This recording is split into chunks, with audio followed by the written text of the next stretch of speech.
Bethany is in her second year as a noxious weed coordinator for Ada County and previously served as an agricultural program specialist with the ISDA, Idaho Department of Agriculture, where she focused on invasive species and noxious weed management. A Southern Idaho native, she is a graduate of the University of Idaho with a degree in forest ecosystem management, and her interest in weed management solidified in 2005 while working at Cabby. What is Cabby? Does that stand for something? Gosh, you have to ask. Nobody remembers the acronym. I've heard of it, but anyways, in Switzerland? Yeah. You were in Switzerland? It's a biocontrol research institute. So they're the ones figuring out all the biocontrols that could be released on species in North America. That's awesome.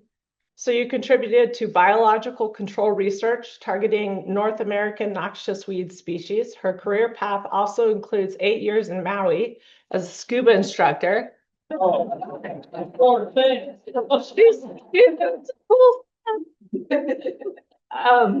that experience gave her a strong appreciation for aquatic ecosystems and a lasting passion for aquatic plant management. Okay, I promise. So Bethany and then also Evan came, and this is their first time with our group. So I promised them that we were a polite and cordial group of individuals with our questioning, because noxious weeds can be contentious, but we're going to be so. Welcome, Bethany, and thank you.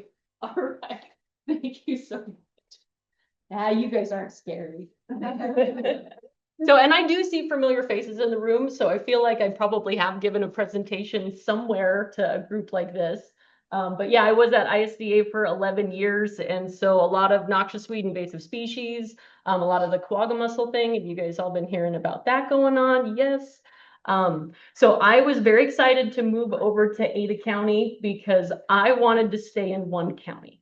I figured that within the confines of these borders, I could make a bigger difference than getting trucked all over the states. Okay, with Ada County, weed, pest, and mosquito, did you guys know that we're 3 different entities over there? Yeah. We have the noxious weed program. We also have the pest abatement district program. So that's going out to the pocket gophers, rock chucks, things like that.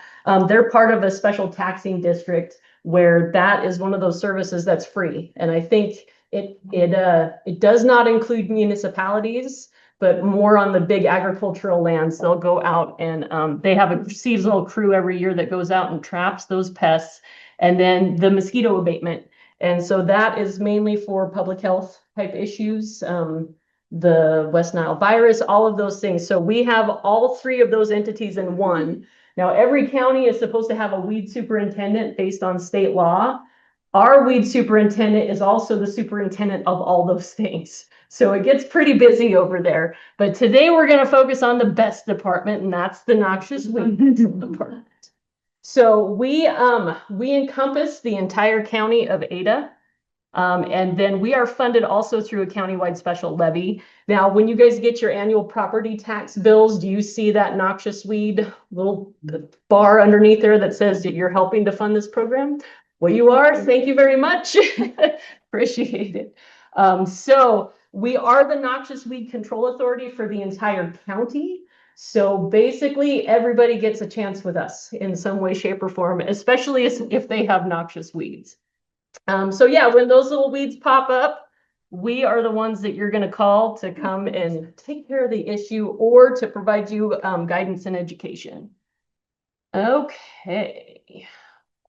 So why do we care about noxious weeds? I'm pretty sure this group knows why we care about noxious weeds. Noxious weeds are any plant that are designated by state law with the potential to cause harm to public health, crops, livestock, property, name it.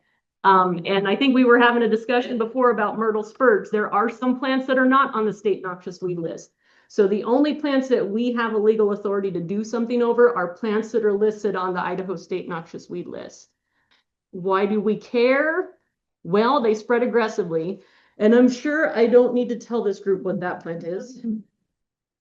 They're able to reproduce and spread without our help. And oftentimes we are the ones that take them to and from one place to the next. We've got 74 species classified as noxious in Idaho, and roughly 42 of them are in this county. So another reason we care, they damage native and agricultural systems, and they can do this by changing plant composition. They can replace forage values. They impact crop production. They outcompete the native vegetation, which alters the natural ecosystems. And they can also contribute to fuel that is going to fuel wildfires. So we know that. Now, another one, they have some costs. They cost us time to manage. They cost us money and a lot of headache. So when you control a noxious weed, it is a commitment because there's never one and done action when it comes to fighting weeds. So depending on the size of the problem, the control cost could be significant.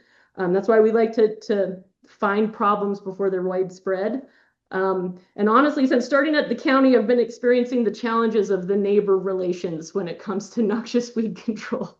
My husband's the water master for our irrigation association, so I understood the anger over water wars, and now we're kind of seeing that, yep, noxious weeds are a very sensitive subject for a lot of people. So.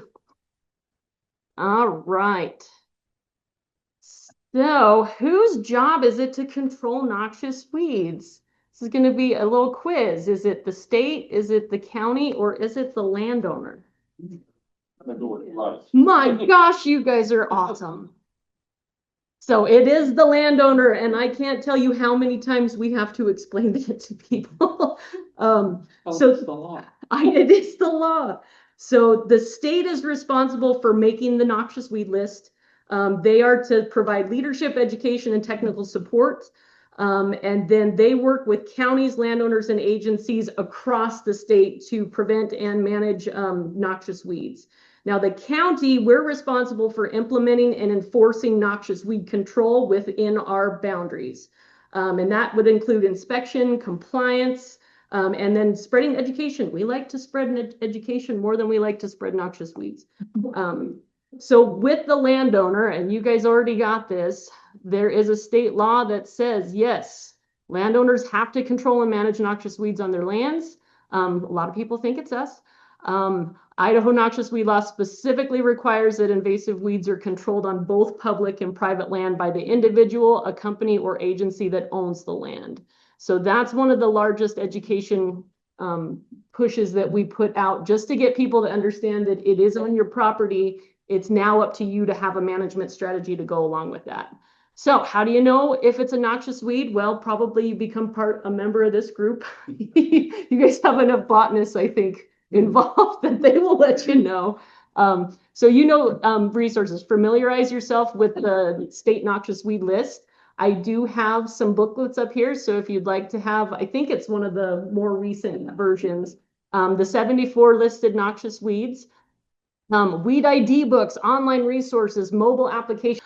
Make sure that you're constantly walking your property and learn what plant species you have. And then just know that you can contact the state, you can contact us, any of the local extension offices for assistance. Again, you guys can all talk to each other. So, all right, now what are my weed management options?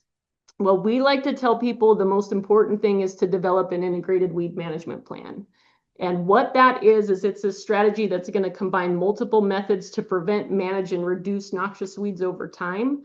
So it's using the chemical tools, the mechanical tools, the cultural tools, and biological tools all as one, and it's designed to help you tailor to fight your specific weed in your specific condition and with your specific desires. So the goal in all noxious weed management is sustainability and minimizing environmental impact while protecting your natural resources. So let's see if this transition works. Ooh. So this is what we like to see. We like to see using all of those tool options to get a plan. And I like to say that diversity is good in all aspects of life, especially in noxious weed management. Excuse me. Healthy ecosystems are biodiverse, and the interconnected interactions that the species have with one another highlight the need for a diversity of management techniques, and also to use that diversity to protect those systems. And I kind of like to use an example as is my gut as an example. So I like pizza a lot and I could eat pizza for every meal and I'd be happy with that. But the internal environment in my body is going to say that is not right. So we know with everything that we do, you can't just do a one and done. And so if you have a diversity of treatments and a diversity of mechanisms to try to battle these weeds, in the long run, you're going to design a management plan that is going to be far greater than just saying, I'm going to go get some herbicide or I'm going to go dig this up. Having all the tools and understanding how to use the tools are important. So when we talk about chemical control, this is using herbicides to suppress weeds and limit the impact. And the tools include selective herbicides. So that would be an herbicide that's going to select based on if maybe it's just broadleaves you're targeting or if it's just grasses that you're targeting. We've got the non-selective control options, which would target all vegetation. We have pre-emergent options, and that is a herbicide that's designed to be held into the soil for an extended period of time, and it's actually going to kill as soon as it germinates. It would kill it based on that spot. And then post-emergent, that would just be a big group of the herbicides that as soon as the plants are coming up, you spray. And one of the most important things with the chemical control and using it effectively is for proper timing with your applications. So you want to target the plant when it's at its most susceptible spot. So that would be in the rosette or pre-bolting stage. That's when, you know, they stick those solar panels out and they're just trying to pull energy down. So using an herbicide that will hit those leaves and pull down into the roots will help with long-term suppression.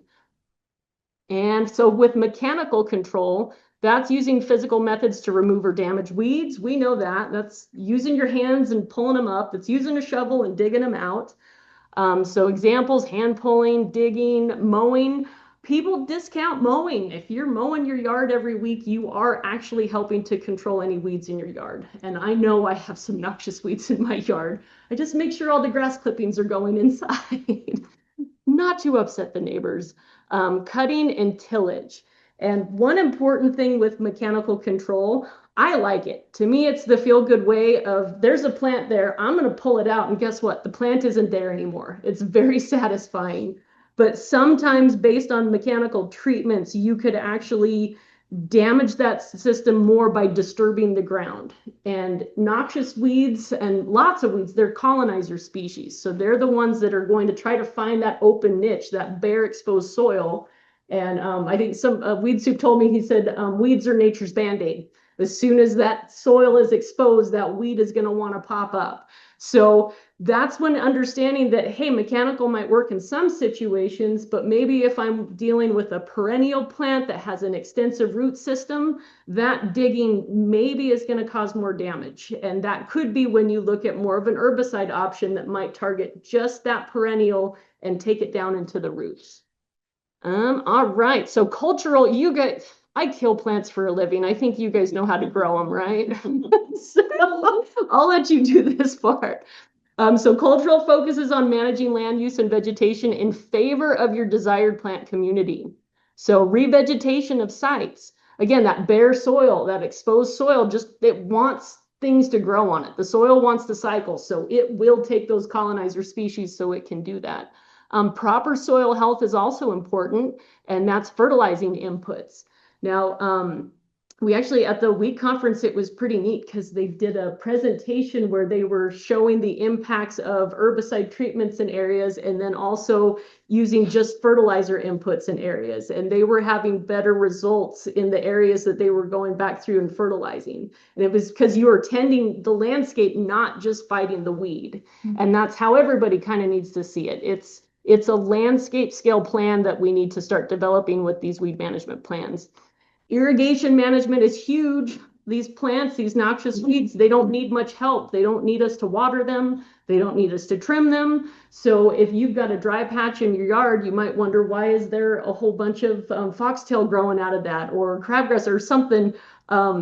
You want to make sure that you've got proper irrigation management on your site as well. And then maintaining ground cover is a big part, because if it's got a closed canopy, those noxious weeds, they could also be shaded out of existence. And I think, what's a good example of a noxious weed that could be shaded out? Anybody help me? I know there's a good one out there. Bueller? Okay, sorry. All right. All right, biological controls. So this is the use of living organisms to help basically naturalize that plant so that you're introducing its natural predators into a system where it's basically running amok. It's excited. It didn't bring any of its insects or pathogens or grazing animals with it to thrive. So that was the work, Cabby Bioscience. I would say look these guys up. And I'm just going to give them a little plug. They are a wonderful research institute where they have taken, they take money from all over the world, federal dollars that are helping them to develop these insects that can be used for biocontrol. And with biocontrol, it is never designed to eradicate a plant. What the biocontrol is trying to do is it's trying to weaken the plant to get it to maybe a manageable level by introducing its natural predators. So my job when I got over there was I was growing what we call noxious weeds here. I was growing those in Switzerland in a greenhouse. And then my boss was going to Kazakhstan, Uzbekistan, all these places and bringing bugs back. And we were testing them on these plants. And so the insect I worked on, this was back in 2005. It was just approved for release 2 years ago, I believe. So that's just showing you how much time they're spending studying these insects to make sure that if they introduce it here, it's not going to jump onto a desirable species. So they have to test it on all these different plant species before they can release. So the most important part about an integrated weed management plan is monitoring and prevention. And what monitoring does is it allows you to understand what tools you can use and when. It's what makes weed management common sense, because if you're continually monitoring, you're saying, hey, I tried this, it didn't work. Now I got to try something else. Or you're monitoring the growth stage. I've got some rosettes popping up. Is this a good time to apply an herbicide treatment? Or if you're dealing with an annual, I want to get that thing out of the ground before the seed forms. And if I pull that plant out, that plant is gone. So I love hand pulling plants before that, or right at that bolt stage. It is so satisfying. It really is. And then prevention. Prevention is just seeing and understanding which potential invaders there are. If you are seeing a noxious weed and it's a small population, it's important to jump on it fast. And we call those early detection rapid response species. So the more eyes, the better. And those are the most important parts of the strategy. So what can Ada County Noxious Weed do to help you? We can support you at every step of your noxious weed journey if you call us. We provide education. We like to especially for people that are new to noxious weed control, we will dive into that plant for you. We will give you information. We will give you options on what you can do to control. We'll also help you write an integrated weed management plan. And that would be based on your site, based on what plant you have. And that's one of those things that, call us and we will, if we don't know the answer, we will find out the answer. I might be calling you guys on some of this stuff. We also go out and do site consultations. So we can come to your property and we can evaluate the plants that you have. We can also help generate recommendations on how you could treat, or in some situations, we can actually even come out and treat for you. We do have a stipulation where we don't usually step in to treat a property unless it has a 20% threshold of noxious weeds on the property. And the reason for that is noxious weed control is the responsibility of the landowner. So we're going to try to help them get it down to a manageable level, provide them the education of how they need to continue, and then be there to help them when they need it. We also do treatments for driveways and along roadsides, and that's what we call like bare ground treatments. So that would be the puncture vine is what would be targeted in those situations. So a lot of times we go around to the parks and a lot of the parking areas. I mean, that's the best place to pick up puncture vine on your way. Everybody gets into the car, bats off their shoes, and now you've got puncture vine growing in those lots. So we do provide that service for quite a few of the parks, and a lot of landowners call us too, because nobody likes puncture vine or goat heads. You guys know puncture vine, right? Okay, and we do not apply herbicides in ornamental settings. There's way too much that can go wrong for us, especially with some of these prized lawns that people keep. I'll show a picture in a minute of a place that we'd like, yeah, we're not touching it. But we would let you know you can call a qualified landscape company and they are more equipped to handle those situations. Does that include parks? With the parks, we are using, nope, we do the parks. We actually do the parks. It's more, I'll show you the picture in a second, you'll see. It's all the individual plantings. We also do public complaints, and that's going to tie into our next section. But first, let me ask you this. So, do you know, or are you this neighbor? Do you have the most immaculate yard where you know that person walks out their front door and they are analyzing every ounce of or every inch of the property? And if they see a weed out of a place, they are going to go pull it out and pluck it. So that in a situation like this, we would be very scared of damaging any desirable plants. And that's why we leave that to landscapers to do. So that person lives next to this person. So that's the bare lot. And what you can do, or what we can do for you, is obviously if plants are moving in, you could probably point the finger right across the road. So if we go to the site and we do find that there's noxious weeds that are there, we will start the compliance process on that property. So yeah, we don't want to be that property, right? So what you can do is contact our compliance officer, and I have a special treat for you because your friendly neighborhood compliance officer is in this room. Evan, go ahead and stand up. So Evan's the guy. When we get a call from you, heck yeah. All right. So call us. You can file a complaint. Evan will go out and inspect that property for noxious or nuisance weeds. And then if we observe an issue, we send a formal complaint to the landowner. So filing a complaint is super easy. You can either call or email us. Jolie's at the front desk and she'll just ask you questions about, we'll ask you what the plant is. If you don't know the plant, that's okay. You can still describe the plant. We'll get a location. The other thing you can do is visit the website. And on the website, we've made it very hard to not get to the right place. There are 2 buttons on this page that say request for service. So once you hit those buttons, you're gonna hit a noxious weed complaint. And then what's super awesome is that this app, you can actually put the pin location of where it is that you observed it. So if you're out and about, you don't know the crossroads, it's okay, pull out that phone. It'll get you, or it'll put a point right where you are. We'll ask you some questions of how to contact you, what plants you think it might be. There's even a place that you can put in images. And so we like definitely an image of the plant, but sometimes it's helpful to also get an image of where you saw it. And that way, as soon as Evan gets the complaint, he will investigate prior to leaving the site and then head out from the office from there. Now, we're going to take you down the road to compliance. So the noxious weed complaint is received and Evan gets on the road.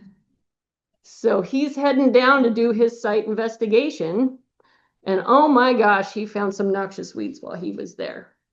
So his next step is to drive back to the office and he's going to finish the complaint notice, or he's going to file the complaint notice. And what that is a letter that gets sent to the landowner. It's going to list what plants we observed, where we observed them, and then a message that says, please contact the office for control options. We want people to give us a call.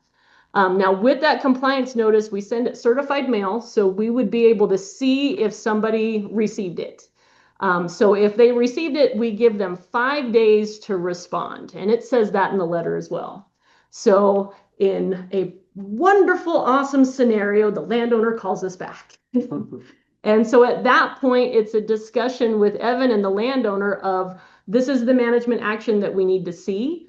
This is what you'll need to do, and we'll give them a time range of the abatement needs to happen within this time frame. So at that point, they might ask us to help them if it's a proper situation. We might say get a landscape company, or we would advise them on this is what you can do to treat this plant on your own.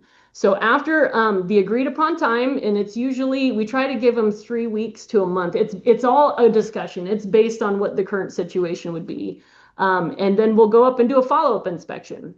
So at the follow-up inspection, they controlled their weeds. So Evan gets to report on that complaint, the weeds are abated, and then we get to close the complaint. this is the scenario we like and don't always see. And then Evan drives off into the sunset and good day, you can go home feeling satisfied. All right, let's do a scenario that's not so ideal. So Evan's doing his site investigation. He's finding those weeds. He gets to that complaint notice process. Only this time, we don't get a response from the landowner. Now, it could be sometimes the letters come back. And if a letter comes back to us, we'll actually go to the property and post the letter to their property in a place that they can see it, because we're giving them every opportunity to see that this letter was there. Once we post a property, they are given 8 consecutive days to respond. And if they don't respond, we still go back and follow up and do an inspection, because every once in a while, someone will get the notice, they won't like it, and they'll go take care of their gosh darn weeds. So we're like, yay. So we have to make sure. So we go back and inspect. If they have taken care of their weeds, then we can close the complaint. But if they haven't, and we see that the landowner has done nothing, then that's when Evan gets to come back to the office and do a no contact work order, where we bring the application team in, they treat the weeds, and then we give the landowner a bill for the treatment. This is usually when they call us. Yes. So it's always uncomfortable. This is the not fun part of our job, but it's also the part that's helping to get noxious weed control as a priority in the county. If the landowner refuses to pay, we will put a lien on the property. So the bill will get paid. But we want to take every step we can to prevent getting to that point. And honestly, Evan, how many do you think we had last year for no contacts? I think if I remember correctly, it was around maybe 5%. Okay. And so I think maybe between 15 and 20 no contact work orders. All right. And most of those just tend to be vacant lots out there. Yeah, then those are easier. When it's a vacant lot, usually you're dealing with some big company that a lot of times they say just go and take care of it. And or a lot of them will also say, well, it's going to be developed soon. And then, the next year, no, it's going to be developed soon the next year. So at some point we have to say, all right, it stops here. We're going to go out and treat. So sadly in this situation, Evan does not get to drive into the sunset, because we know that we're probably going to have to go do another site inspection, understanding that the landowner's probably not going to follow up. And if we find noxious weeds, we start the whole process again. And I just want to impress upon you guys the job that Evan has. This whole road, this whole process, most of them take like a month and a half to get through, based on the stop points and the communication and the trying to get action. Sometimes it's very difficult early in the season because we have a short window with white top and a lot of the other species where the rosettes come up. That's when we want to hit them. Now, if we got past the point of no return, we have to wait till fall and then open it back up. And, it's sad because already you're like, oh, everything's seeded out, like, but we can do what we can do, and we have to prioritize how we do that. But yeah, Evan, give him another round of applause. He's got the hardest job of our family. Okay. City property. If it's city property, we actually have a pretty good relationship. When it comes to the parks, we've partnered with City of Boise. We just got a new with City of Eagle. City of Star is who I'm going to try to reach out to. And what we've tried to tell them is that public dollars are funding the noxious weed program, and it should be used in public spaces. So we're telling them when a complaint is received, just let us come and do it. And then that way it's helping them. When we do spray herbicide, we're only charging for the time our crew is there and the actual product used. So there's no other overhead charges that come. So we are a bargain. But yeah, and so if there is a complaint on city of any of those properties, call us, because we have them on speed dial. Like we can call them up and it's more, hey, you've got this weed problem here. We usually don't get into the letter per se. We just call them, say, hey, you've got the problem. You're either doing it or we're doing it. So do you have a place in mind?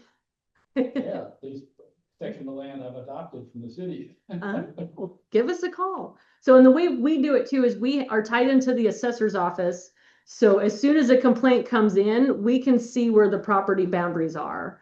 there's situations that make us scratch our heads because when ACHD, when they have their right of way, they've got definite lines of where they would treat and where they wouldn't. And I think it's as soon as they put in a sidewalk and a curb, they say nothing on the other side is their responsibility. Well, we have a whole line of houses in these city streets with these fences and then the sidewalk and then the main road and that little green strip. The property owner on the other side doesn't realize that that belongs to them. And so we're actually having a meeting with ACHD next week to say, all right, let's get this language clear because we want to help people do the right weed control and we want to be giving them sound information. But anytime somebody is told you're doing something wrong, it puts the hackles up. So we want to try to say, hey, we understand. I wouldn't have thought that property was mine either, but this is how it is. This, let us help you. Like, this is what you can do. And a lot of that is puncture vine. Puncture vine is honestly easy if people just have the determination and the will to do it. So we bought a weed roller. Have you guys seen those things in action? Yeah. They're actually pretty epic.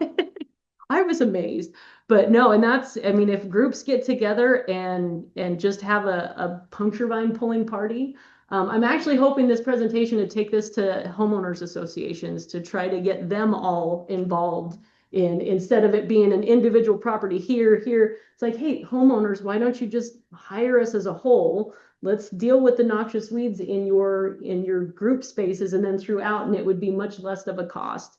And I think the cost rundown is our base rate is $85, but that would be per property. So we've even had a situation with a canal property where it's 30 different houses along a canalway and it's the canal easement. Well, the canal company, all the property owners think it's the canal company's responsibility to take care of that. It's not. It's their responsibility to keep the easement clean and to keep brush down, but noxious weed control is not explicitly stipulated. So we're now trying to work with the irrigation companies to kind of do a solid, but if then we have a neighbor complaining on a neighbor and we show up, we can't just complain on the neighbor being complained on. Everyone who has a noxious weed in the neighborhood gets a letter. So we're spreading the wealth. So there's so many situations that it makes it kind of hard. I used to joke about it, but now I know it's true. When you're noxious weed control, you have to also be part social worker because of the situations that you're dealing with. So yeah, education is what we want to put out there. We just want people to understand because I think it's pretty satisfying. Once you decide you're going to take on a plant and annihilate it, it's awesome. It really is. Okay.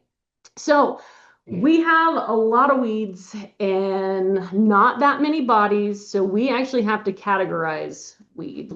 So early detection, rapid response, these are noxious weeds that are not known to exist or we have them in very limited numbers. And so our goal is to have swift, fast action. Control species, these are species that are probably established in the county but aren't yet widespread. So we focused efforts on controlling what's there in the hope of future eradication, but maybe not immediate eradication. And then we've got the containment species. And these are the species that you get most of the neighbor landowner complaint things on or on the containments. So they're widely established. The goal is to contain them to your property to prevent further spread and kind of to be a good neighbor. If you've got a weed on your side of the fence, leave it on your side of the fence. So I'm just going to go through briefly some of the plants, and I know you guys know these. So I probably don't even have to read it. This is a deep-rooted creeping perennial, and it spreads through rhizomes and seeds. It forms dense infestations that persist for years, displacing native plants, reducing forage quality, blah, blah, blah. Who can tell me what this plant is? White top. All right, so this is a contained species. Why? Because we see it everywhere. So this plant, all right, highly toxic. So also in the contained category, we see it in a lot of canalways. All right, how about this one? Yeah, thistle. Canada thistle, creeping perennial that spreads mainly through roots and secondary seeds. Have you seen the profile of those? Not do that. Okay, so I'm going to tell you why this is not a good mechanical removal option. And this is where, based on how people feel, I want everybody to think of herbicide as a tool in that toolbox. It has its place within all the other management strategies. And that is the perfect example. You need something that can go down into the roots because any part of that root will sprout up a new plant. So, and this is the stuff you can't see what's underneath. But yeah, I think, They don't recommend tillage? no. So awesome. All right, now let's move into some control species. Does everybody know what this guy is? Spotted knapweed. This is a short-lived perennial or biennial, and it reproduces only by seed. Now, I love pulling this plant out. It has got a pretty deep little taproot. It's only reproducing by seeds, so if you're pulling that whole plant out, you got it. But make sure that if you do have a seed head, that you're not just throwing it somewhere. Be deliberate with where you put it. If it's in a garbage bag, I've got a fire pit and I will burn them. But yeah, he's a satisfying one to remove. Spotted knapweed. All right, and this one, poster child. Everybody knows Scotch thistle. So Scotch thistle is, when you see that rosette, you can take a shovel and dig that rosette out. You can, before the flower, or you start to see the flower head develop, you can whack that thing down and just leave it there, because with it being a biennial, it's doing the rosette first and then it's going to bolt. So what you want to prevent is that seed head being left there. And there's times I'm like, oh, I'll take scissors out with me and just cut them all off. And all right, I've done my job. There's usually a pretty substantial seed bank underneath where you're working. So even if you do start, if you go down and cut it or dig it, keep going back, because you'll see more in fall, you'll see more in spring. So this one is a continual treatment guy. All right, the early detection rapid response. Does anybody know what this one is? And not fair for anybody I told before. So this one we had never detected in Ada County until last year. It was here, we just hadn't detected it yet. This is white briny. You heard of that one? It's one of those fine guys. Okay, so a perennial climbing weed that spreads by seed and resprouts from the roots. It forms dense mats on shrubs and trees. So this is the dense mat that it made. You can see it's just kind of squashing. This is in the fall when the leaves are starting to die, because we didn't get the idea on this until summer. And then it produces some extensive tubers. Oh. And we had a couple landowners said, oh, well, I was spraying it every year, but it wasn't doing anything. And when we saw the tubers, it's like, well, there you go. It's got a lot of energy.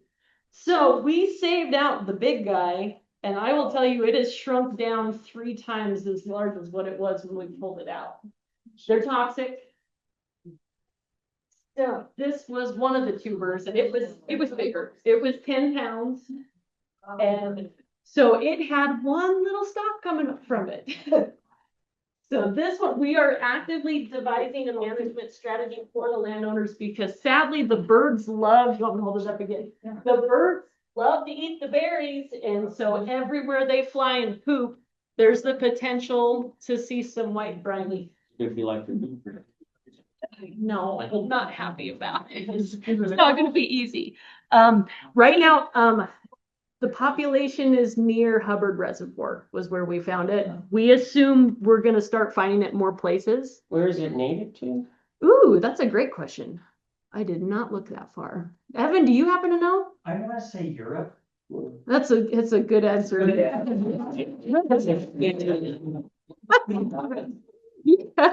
And to answer your question, all parts of the plants are toxic. Okay, awesome. Brett's the most toxic part of the plant. So it's good I brought those gloves. So I'm not going to put that on the refreshment table.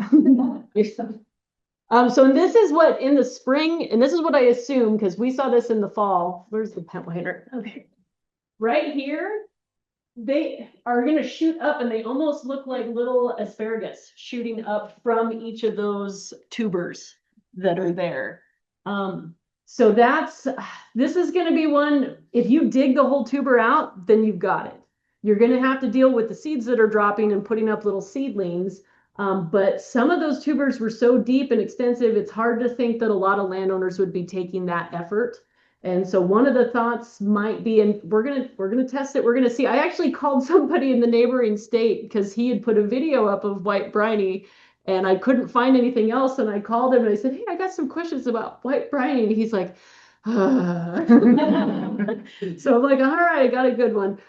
It's possible if we take a shovel and sever part of that tuber and just apply glyphosate directly to it, that could be. It could be. We're gonna find out. Like it's one of those that I have not found anybody that's had a really good strategy against it yet. Okay. All right, yellow star thistle. You guys know this one, right? So right now we have a population up in the Hondo subdivision area, and I will tell you what, I'm never gonna buy a house in the foothills ever.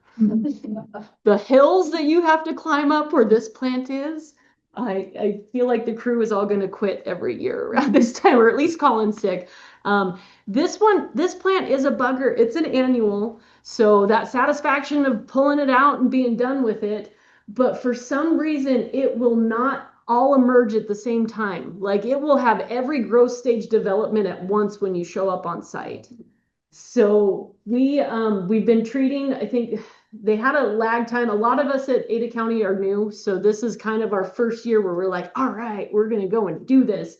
And I think in the transition, that property got neglected for a while. So we're now showing up, letting the landowners know we're coming out in the spring to do a survey. We're going to identify, you've got these plants here. Do you want to take care of it? Do you want us to take care of it? And then going back in the fall and doing the same. Now, the white puffs on the end, that's what the skeletons look like. And so that the seeds have already fallen at that point. But if you see those in the fall, that is your good indicator of where the seeds fell. And a lot of them fall pretty close to the plant itself. So that's developing your monitoring strategy for it's like, all right, when spring comes, I'm going to hit that spot maybe 3 times in the spring so that I can get the first little rosette, get the second rosette, get the third. And it's just going to become a continual monitoring. And let's see, was that, oh, one more. Who knows what this one is? I wouldn't know what this one is if I didn't know. Yeah. Oh, it's close. Russian knapweed, a long-lived perennial that spreads primarily through creeping roots. Now, this one we kind of elevated to the EDRR list last year. I think it was in the control category because we started identifying it in the county, and it still seems like it's in small enough clusters that we could have an impact.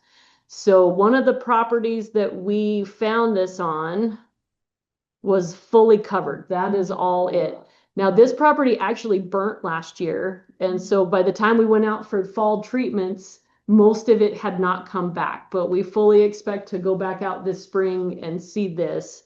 So that is a plant that we are also on the lookout for. But I mean, it's safe to say anytime you see a knapweed, it's probably bad. Yeah.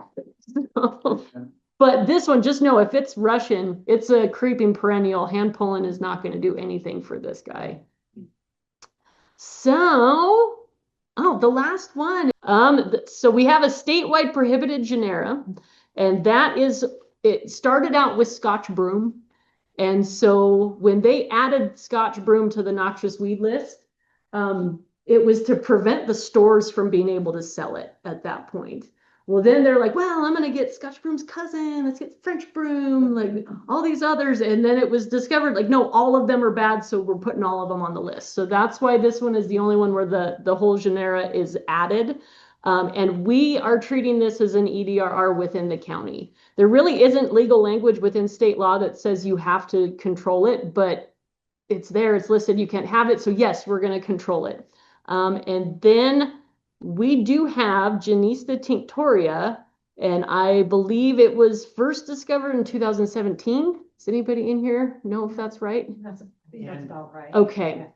So I'm going to tell you this right now. At ISDA, I didn't know this was there. If I'd known this was there, I would have had my crew on this plant every Thursday afternoon. We'd have short days. The office is right over there.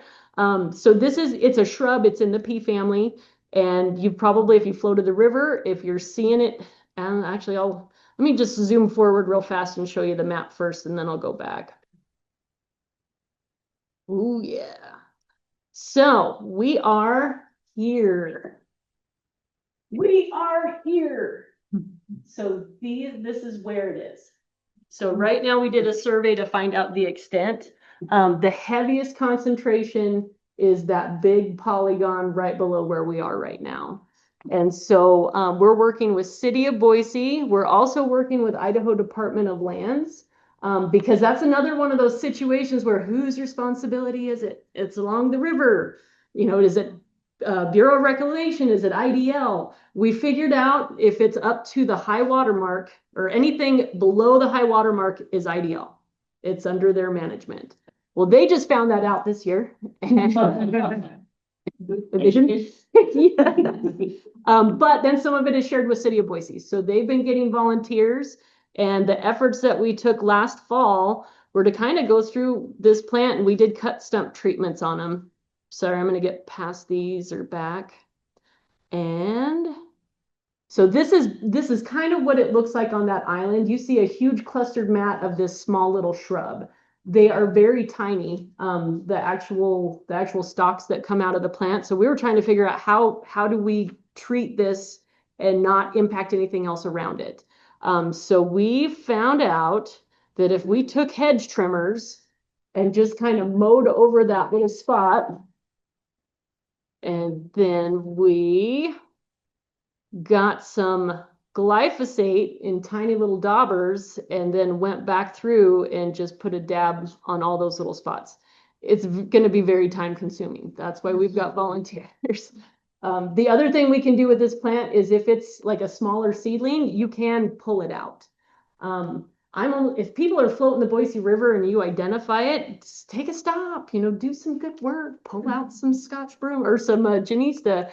And the other thing that we can also try to do is apply a selective herbicide in the spring when the fresh foliage is coming out. But the best thing that they say to do is in the fall, as it's pulling all of that energy back down, doing the cut step treatments. As soon as you cut it, you have to apply it immediately so it doesn't seal and protect itself. So we were able to treat, I think we didn't get far. We got from here and a little bit here. This population right there is going to be, it's going to require some thought. So we're actively strategizing with City of Boise and IDL to find out, like, what are we going to do? So that's something, I'm going to ruin the waterways for you too. There's bad weeds to find everywhere. So with that, thank you guys for your time, and Evan and I can take any questions you might have. Thank you. And then will you do just repeat the question? Okay, yes. Just in case Okay. All right, whoever wants to go. I was wondering if you could tell us a little bit about how you get onto the list to be a noxious weed. Oh, well, you harass. Oh, the question is, how do you get on the noxious weed list? You have to be extremely obnoxious. Yeah. And what else? You can call. Pretty obnoxious. Yeah. You can call ISDA or you can navigate to their website because they have something called the negotiated rulemaking process. Mm-hmm. And okay, you know this? Oh, yeah. Okay. So it is a process. You can fill out a sheet online. I'm not sure where it goes from there, but it's ISDA and it's all these different steps that they have to take and then present it in front of legislature and then get it added to the list. So it is quite a legal process. Myrtle Spears, is that what you're going for? Well, no, there's been a number of plants that have come up in the time that I've been in Boise, and I'm like, well, why isn't this on the list? Yeah. So I've done some poking around, and what I realize is that there's a lot of resistance to putting a new thing on the list because of the actions it triggers. Absolutely. And also, I mean, just talk to any county weed superintendent because they will tell you it's, do I have enough time to manage this? And I think one of the biggest ones that came up was when Japanese yew was introduced, and I was working at ISDA when that happened. I understand it. It's a plant that's toxic. It could hurt people. What the weed superside saw was that this is a plant that cannot be cultivated on its own, really. You're planting it deliberately. It's not spreading by itself and causing a muck. So they wanted to say this is more of landowner education, where again, it's the responsibility of the landowner to control, I would say to control poisonous plants as well. But if you put it in state law, then that requires that any noxious weed professional control or state, county, whatever, they have to allocate resources. And that's why cheatgrass isn't on the list. We would think that it should be, but yeah, we wouldn't be doing anything but cheatgrass. Yeah. So, Too big. yeah, all right, right there. Question about the using glyphosate, daubing. Yeah. The plants, I've been thinking about trying that basically in my yard and my pollinator gardens where I've been fighting a little bit of white top in there for 26 years, can't get rid of Yeah. it. And it's because of that root system. It's because of the roots. It's all those creeping So roots. that's maybe an effective way to get that. I can't spray anything because there's too many plants in there and, you can't help Yeah. it to get everything out. And I'm almost wondering if you can have it, if it's not touching the other leaves, you might even be able to, with gloves and a sponge it onto the leaves as well. I'm not sure how a cut stump would work with those. But I'll look into it because I'm just gonna try like yeah. cut off the top with a 2-liter bottle. Yeah, I was thinking that too. Yeah. Cover the little plant with that and put the sprayer right into that top of that bottle. But yeah, if you protect the other species, as soon as it dries, then it shouldn't, yeah. So just an offshoot of that, I was wondering if I get that on the leaves, on the above ground part of a plant, and it goes down systemically into Mhm. the roots, can it spread to other plants in the soil? It sounds like from what you just said, it would not. It would Nope. just stay in those It's roots of awesome. that one plant. That's why we don't want it to lose it as a tool. One of the thing that's scary is it's not selective, so it's going to kill anything it touches. But once it hits the soil, it's done. Once it hits the water, it's done. So yeah, no, I think it would be a really effective option. What's the status now for COVID? It is an EDRR.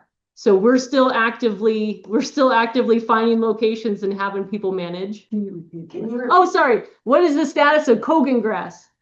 So yes, that one is an EDRR. I think we had maybe 3 new detections last year, but everyone else, I just have them on like speed dial of like, hey, it's that time of year again. What are you guys gonna do? But that one was a fun one for initially finding out if it was Kogan grass. You could get on Google Maps and do the street view.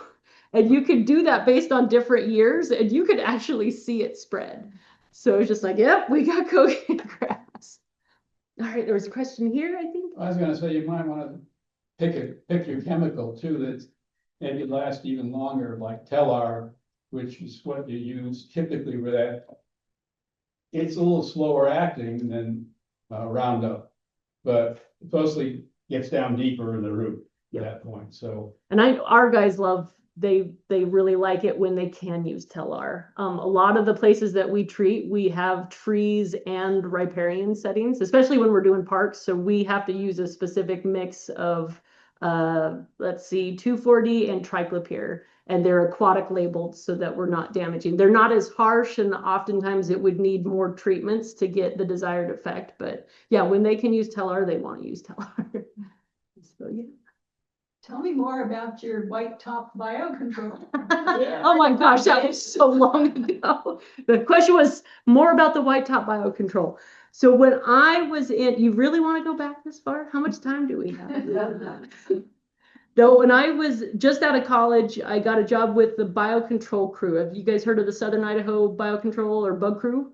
It's a group of kids that basically junior high kids that get hired to 2 days a week. They're going out to these sites and collecting biocontrol agents and moving them around to different sites. I know City of Boise, they're interested in having something like that happen. So we've been having discussions there to see if a program like that could exist over here, because it's wonderful.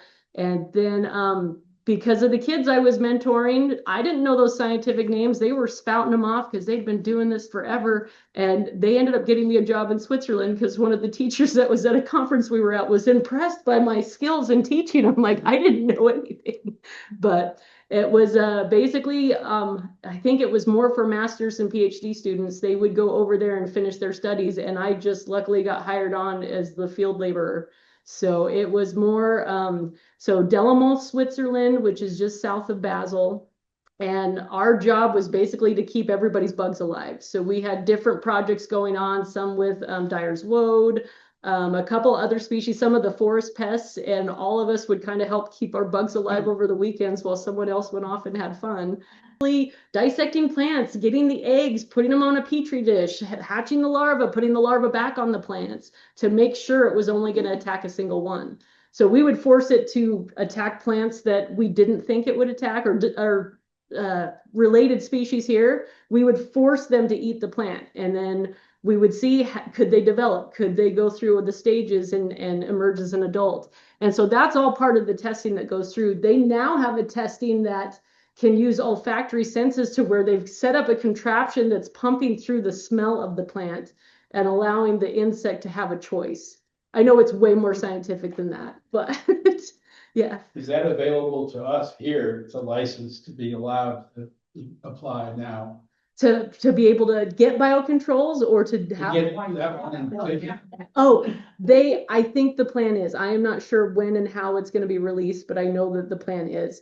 But what we do have here in Idaho is the Nez Perce Biocontrol Center. And so they have a greenhouse in Lapway, and they've got certain species where they're rearing bugs, and we get shipments randomly because you never know when they're coming. And it's a box of bugs. You've got a day to put them out, go find your plants. And so we got, I think, 3 shipments of different insects last year. Some were rush skeleton weed. We've also been doing collections in the Danskins of the rush skeleton weed root moth. And we had our first detection of the root moth actually emerging in Ada County last year. And that's one of those bugs that they're very excited, but with any of the biocontrols, it's not going to be the, oh my gosh, next year, everything's gone. Like, it's going to take years and years and slow. I think they've also got purple loosestrife. If you guys see purple loosestrife, just look at the leaves. You'll see holes all over them. The biocontrols have kind of spread themselves. I think there's 3 different biocontrols. We were told that one of them is like the silver bullet on it. Do you know which one that is, Evan? From my experience, I did a lot of work with purple loosestrife back in the 90s. There are 2 leaf beetles that look identical, and those are Gallercella species. They attack the leaves. The one that I'm hoping will be the kill shot here is actually a really large, kind of a reddish colored weevil. And that is a stem and root borer. Okay. And it basically converts the root crown into Swiss cheese. There have been times where I've tried to dig it up and it just crumbles in your hand. Oh, wow. Then there's a third one that's a little itty bitty tiny weevil. And that attacks the flower buds and consumes the seeds. You should come over. Like, I got the people.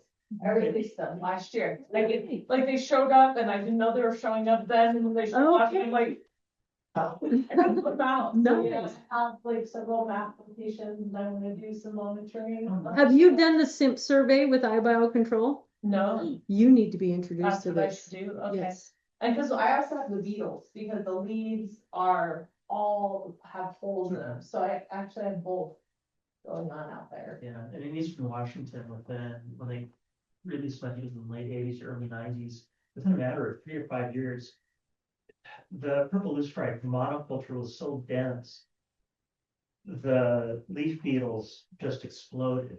And it got to the point where it looked like somebody walked up to the plant with a shotgun and just fired. Yeah. So yeah, and we love biocontrols. Anytime they come to us, we will put them out. And actually, so iBiocontrol, just remember that website, ibiocontrol.org. They basically, it's a compendium for all the biocontrol information, but they do something called a SIMP, which is a standardized impact modeling program. It is the surveying that they do for all biocontrol releases. And if you open up the SIMP site, you will see a map of where all the releases have been in the state. And I actually looked at it a couple of weeks ago and I'm like, hey, ours aren't down there. Like, I know I did this one, this one, this one. Mm-hmm. And anybody can put that information in. So you could open up the app that they have. It's the Survey 123 app. And you'd be able to put in that information. But yeah, no, reach out to me because I can let you know. I'll send you the link. And Joey Milan is a great resource to talk to. Do you have any idea if corn gluten meal really works as a pre-emergent?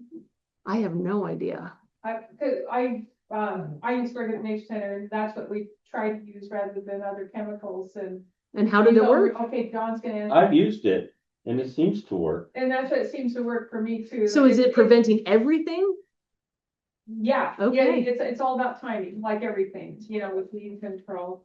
And I actually did pretty good getting rid of white top over there when the flower stems would come out, but it's very labor intensive. Okay. Is cutting them off and then dabbing the Roundup on. So it does work. It Okay. does work. Okay, Yeah, that's because good. It gets the rhizomes too, but you have to keep up with it, and I wasn't able to, and then the patch just, wild. How does it work?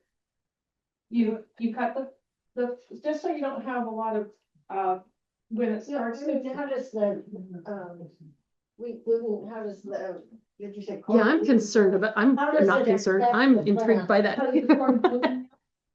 We're talking about two things now. So the white top, yeah, that's a pre-emergent thing you put up. What I was talking about was white top control with Roundup. So you cut the stem off and then dab the flower, the florets, whatever you call it, rosette, yeah. What does the gluten meal do though? I don't know. Oh, that's a good question. I don't Yeah. know that. I learned that in a sense. Okay. It's Peaceful Valley. I took a soils class there years ago, and that was what they recommended. Okay. See, to me, I would wonder, what is it doing to the microbes in the soil as well? And that's like the hard line of basically, if you want to try to support your habitat, it's almost like every aspect I need to take account of now. And it's hard. So, yes. Oh, this wasn't my question, but what'd you say, corn or wheat? Corn gluten meal. Corn gluten. One of the main ingredients in a product called Rat X and Mouse X.